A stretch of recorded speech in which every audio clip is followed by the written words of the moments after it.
explain the right Riemann sum.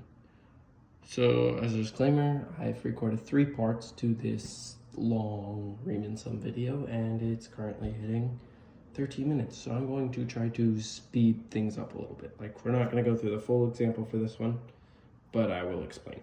So I know I said I'd use a table for the next problem, but I decided if we use the same exact problem from the left Riemann sum, you'd be able to make better connections and it would make more sense.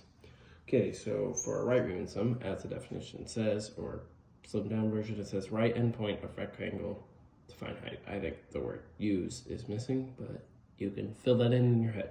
So use right endpoint of the rectangle to find the height. So what this means is, on the last one, you know how we would divide into our 4 subintervals, as the question said, and we would take it, and we would go from the left to the right, and we would use the left one to find the height. Well, actually, for the right Riemann sum, we're doing the same thing, except we're going from right to left, and we're using the right endpoint to find the height. So we'll go up here, and then we'll go over.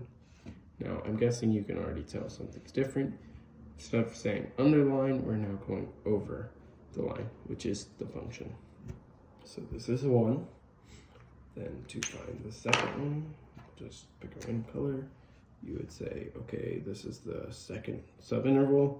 Stay from the right, go to the left, go up and over. And that's even a bigger one over. So second, and then I will draw the third one. You can draw the 4th one in your head or on your paper, wherever you find room. So then there and there. 3 and dot, dot, dot. Those are terrible dots. Let's ignore that. All right. So as you can see, these are above the curve, which means a right Riemann sum, anytime the slope is positive or you have an increasing function like this, you have an overestimate. So yeah, think left Riemann sum, underestimate, right Riemann sum, overestimate. Again, this is only when you have a positive curve or a positive slope or an increasing function.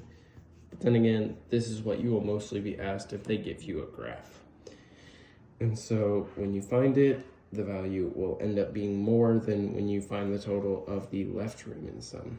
But the same way as in finding the height when they don't give it to you, it works the exact same way. So let's say for the first one, we use, as x, we use our left Riemann sum, so it's 2 squared plus 2 equals, what, 6, just like last time. So then the base of the first one times the height of the first one was this. So the base is still the same, 2 minus 0. This time the height is different. This time the height is 6 instead of 0. So then this one would equal 12. And as you can probably tell, and if you do the math, this one will have a lot higher value or area under the curve estimate than the left Riemann sum. And so to combat this overestimate and underestimate thing, we will use the midpoint Riemann sum sometimes, or the trapezoidal Riemann sum, which is technically the most accurate, but it's also the most difficult. So on to the next one, which is midpoint Riemann sum.